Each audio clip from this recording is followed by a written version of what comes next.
Okay, I hope we are live.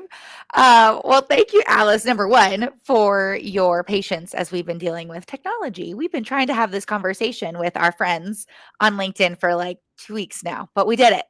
We did it. We're here. We're Yay. here.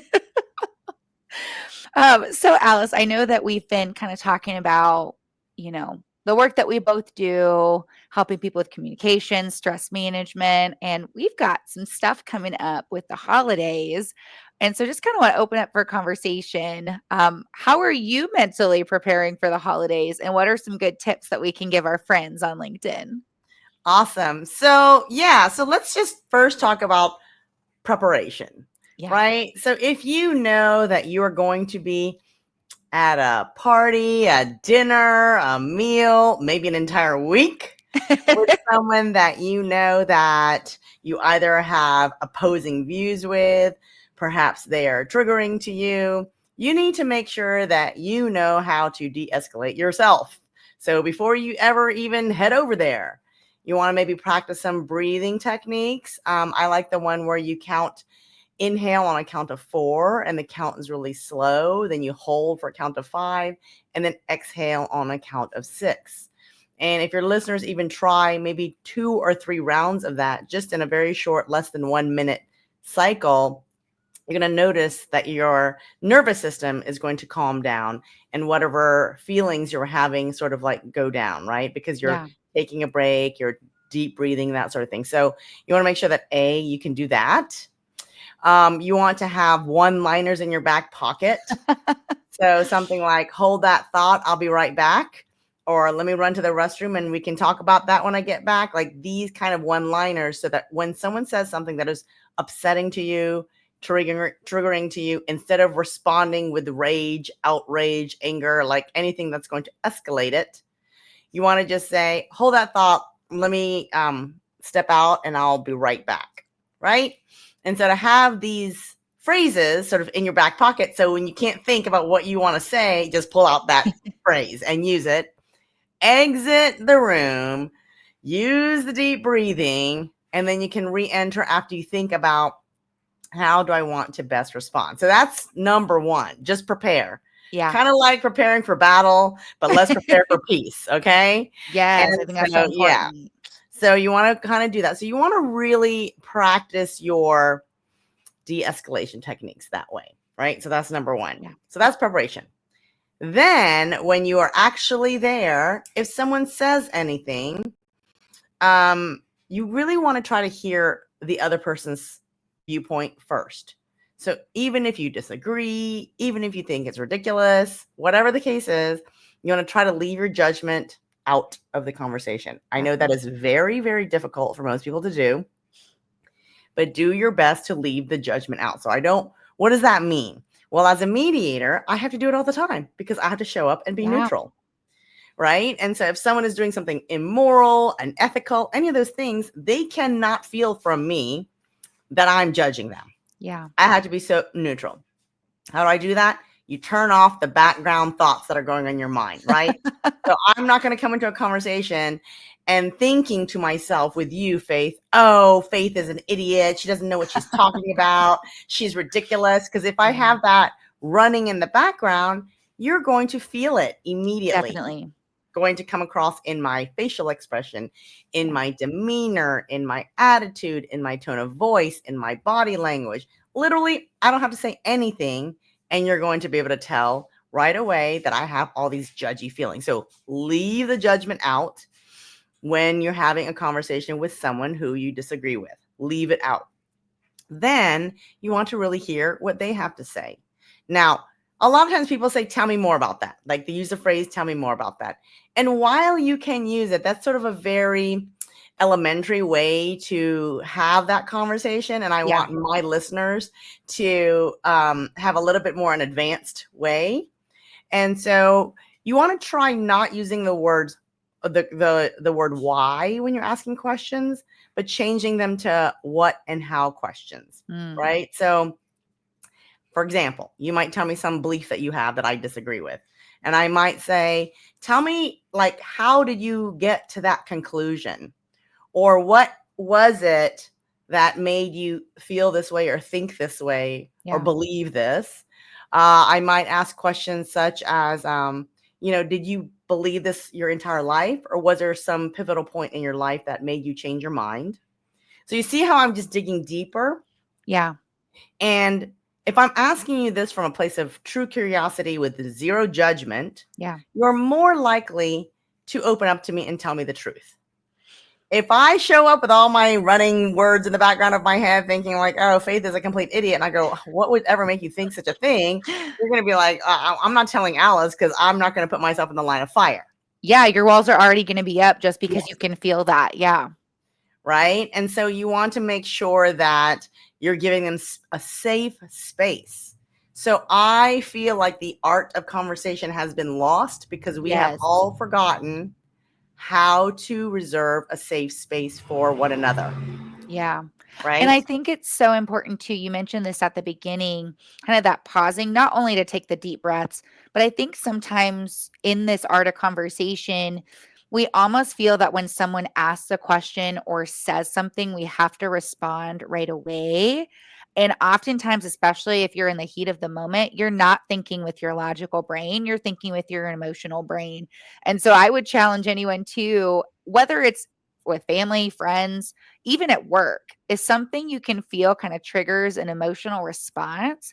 Like, take a couple seconds and really think deeply about what it is you actually want to say, not what your emotions are wanting you to say. Because oftentimes our first response is not the best response. Just give it a couple seconds. And that second response is normally more logical and is going to get you better results. Yes, 100%. You want to slow it down. Another Yes. really good tool or strategy to use to slow it down is, let's say that you say something to me that I find offensive. So now I'm already kind of like, right? I'm already Hmm. feeling prickly. So, as you said, I need to take some time. I should not be Yeah. responding right away. But here's a good way to pause that response time, is to actually say to you, Faith, let me make sure that I understand what you're telling me. Mm. And then I can very slowly repeat back everything that I heard you say. I'm taking my Yeah. time. That's doing actually many things. Number one, I'm slowing down the pacing of the conversation. Yeah. Number two, I'm making sure I actually got everything, because if you actually upset me, I probably misinterpreted and misunderstood or did not hear everything you said. Yeah. Because the minute I'm upset, now the conversation is like, it's all kind of messy, right? It's not Yeah. clear. And so I'm trying to make sure that I get all of that. Also, when I'm using that logical side of my brain to try to regurgitate what it is that you said, it is automatically going to push down my emotional state, Yes. right? Yeah. Because I'm using my thinking side. Because you can't have your emotional side up or your thinking side up at the same time. It's one or the other. So if I'm Exactly. thinking through, like, okay, what did Faith say? Faith said this, and then you said this, and I'm trying to think everything, it's going to calm me down automatically.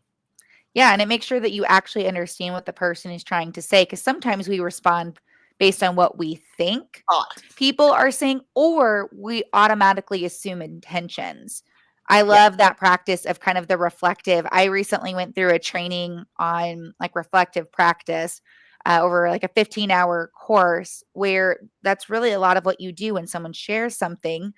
It's, okay, tell me a little more about that, or let me make sure I'm understanding you correctly. Is this what you're meaning, or is this what you're saying? And I think that's a good practice to get in really anytime there's an emotionally heated conversation, or if you're having conversations with someone important to you, whether it's a family member, a spouse, a friend, a boss, because oftentimes we don't actually fully understand what people are saying to us. We're putting people's words through our lens, which isn't always what people are intending for us to hear. Exactly. I always like to tell people that the people closest to you, you usually have a filter, and you're listening to Yes. everything they're saying through that filter. That filter could be, Faith is usually silly. She's always joking around. So let's say that you're saying something serious to me. Now I'm Yeah. hearing you through the silliness filter, and I'm pulling out whatever is like confirming that filter. And then I'm going to hear you being silly. And you might be saying, Alice, I'm not joking. I'm being dead Yeah. serious. But because I've got that filter about you, that's how I hear it. Just like if Maybe there's another person where I feel like, oh, this person is judgmental. So Mm, they may say something completely neutral, and I'm wearing the judgmental filter, and I'm yeah. filtering in their messaging from that. And I'm like, oh, you said this is judgy. You said that, this is judgy. And they might be thinking, like, I didn't mean to say anything judgmental. I'm Yeah. just saying a neutral statement. Yeah, exactly. I think that reflection piece is really important just to make sure that number one, you're understanding them, like you said. Number two, it does give you a kind of a chance, both sides, to reflect a little bit on what's being said. And then making sure that when you do get a chance to respond, you're actually responding to the right thing. Um, Again, like we've kind of said already, sometimes we are so quick that we have to like jump in a response so we don't forget what we're going to say, or have to have the last word, or have to be right, that we're missing the entire point of conversation, which is connection and getting to know one another. And so, as we go into this, for a lot of people, stressful time of year, like the holidays are such a wonderful time. There's a lot of celebration, there's things to be thankful for. You might get to see people that you don't often get to see, like if you don't get to see your family or friends all the time. But it also can be a very stressful and very triggering time for people for a number of reasons. So I think it's important that as we, kind of get into this space with Thanksgiving coming up and then the rest of the holiday season over the next, 6 to 8 weeks, just kind of helping people to remember, try to remove some of the emotions sometime in conversation to really be able to connect at a deeper level. Make sure you're reflecting. And then anything else that you want, like your listeners, my listeners, to be like, okay, if I could only leave you with one more piece of advice. Yeah, I love Marshall Rosenberg's nonviolent communication. I'm a huge believer of that.